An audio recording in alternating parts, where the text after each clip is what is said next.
Shalom Bapak Ibu Saudara yang dikasihi Tuhan. Selamat berjumpa kembali dalam ayat Alkitab hari ini, Rabu 11 Maret 2026. Semoga kita semua ada dalam keadaan yang baik, penuh sukacita dan damai sejahtera. Mari kita berdoa sebelum kita mendengarkan firman Tuhan.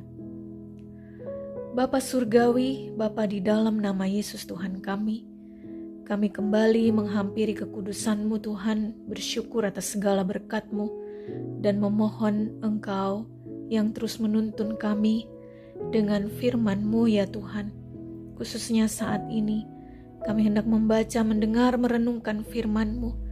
Biarlah Engkau memberkati kami dengan firman-Mu, memberikan kami kekuatan, memberikan kami senantiasa mampu mengetahui apa yang Engkau kehendaki untuk kami kerjakan dalam hidup kami. Terima kasih Bapa, bersabdalah bagi kami. Di dalam nama Tuhan Yesus kami berdoa. Amin. Firman Tuhan hari ini di dalam Injil Lukas pasal 5 ayat yang ke-8. Firman-Nya berkata, ketika Simon Petrus melihat hal itu, ia pun tersungkur di depan Yesus dan berkata, Tuhan, pergilah daripadaku, karena aku ini seorang berdosa. Bapak Ibu Saudara yang dikasihi Tuhan, ayat firman Tuhan hari ini adalah respon Petrus setelah melihat banyaknya ikan yang berhasil mereka tangkap, padahal semalam-malaman mereka melaut dan tidak mendapat ikan seekor pun. Mengapa akhirnya mereka berhasil? Karena Yesus yang menyuruh mereka bertolak ke tempat yang lebih dalam dan menebarkan jala mereka. Lukas 5 ayat 6 mencatat bahwa setelah mereka melakukannya, mereka menangkap sejumlah besar ikan sehingga jala mereka mulai koyak. Keberhasilan itu membuat para nelayan, khususnya Petrus, menjadi sadar bahwa bukan karena kehebatan dan kekuatan mereka sehingga mereka berhasil menangkap ikan yang begitu banyak. Tetapi semuanya itu adalah mujizat Tuhan, keajaiban dan anugerah Tuhan dalam kehidupan mereka pada saat itu. Dan Petrus yang melihat semuanya itu merasa tidak layak menerima anugerah itu. Dia merasa begitu kecil di hadapan Tuhan. Dia merasa benar-benar tidak layak di hadapan Tuhan, tidak layak menerima anugerah dan berkat Tuhan. Sehingga dia berkata, Tuhan, pergilah daripadaku, karena aku ini seorang berdosa. Sebab dia dan semua orang yang bersama-sama dengan dia takjub oleh karena banyaknya ikan yang mereka tangkap. Namun Yesus menjawab Petrus, katanya, jangan takut, mulai dari sekarang engkau akan menjala manusia. Bapak Ibu Saudara, Petrus bertobat dan menjadi penjala manusia setelah merasakan berkat kebesaran Tuhan dalam hidupnya. Artinya pertobatan itu adalah respon atas karya Allah dalam hidup manusia. Jadi bukan pertobatan kita yang membuat Allah memberkati kita dan melimpahkan anugerahnya dalam hidup kita. Tetapi sesungguhnya Allah yang berinisiatif, Allah yang terlebih dahulu berbelas kasihan, menyatakan kebesarannya supaya kita berbalik kembali ke jalan yang benar. Itulah Allah yang Maha Kasih.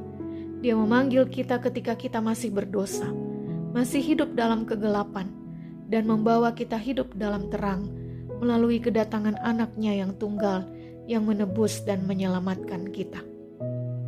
Rasul Paulus pun di dalam surat Roma pasal 2 ayat 4-8 mengatakan, maukah engkau menganggap sepi kekayaan kemurahannya, kesabarannya dan kelapangan hatinya? Tidakkah engkau tahu bahwa maksud kemurahan Allah ialah menuntun engkau kepada pertobatan? Tetapi oleh kekerasan hatimu yang tidak mau bertobat, engkau menimbun atas dirimu sendiri murka pada hari waktu mana murka dan hukuman Allah yang adil akan dinyatakan. Ia akan membalas setiap orang menurut perbuatannya, yaitu hidup kekal kepada mereka yang dengan tekun berbuat baik, mencari kemuliaan, kehormatan, dan ketidakbinasaan, tetapi murka dan geram kepada mereka yang mencari kepentingan sendiri, yang tidak taat kepada kebenaran, melainkan taat kepada kelaliman. Firman Tuhan hari ini mengingatkan kita semua, supaya kita tidak mengeraskan hati, tetapi selalu menjadi murid yang bertobat, sebagai respon kita atas kasih-Nya yang besar, yang sudah Ia nyatakan dalam hidup kita. Mari kita berdoa. Bapa kami yang di sorga, terima kasih Bapa, karena Engkau Allah yang sangat mengasihi kami. Engkau yang berinisiatif datang ke dunia ini untuk menyelamatkan kami.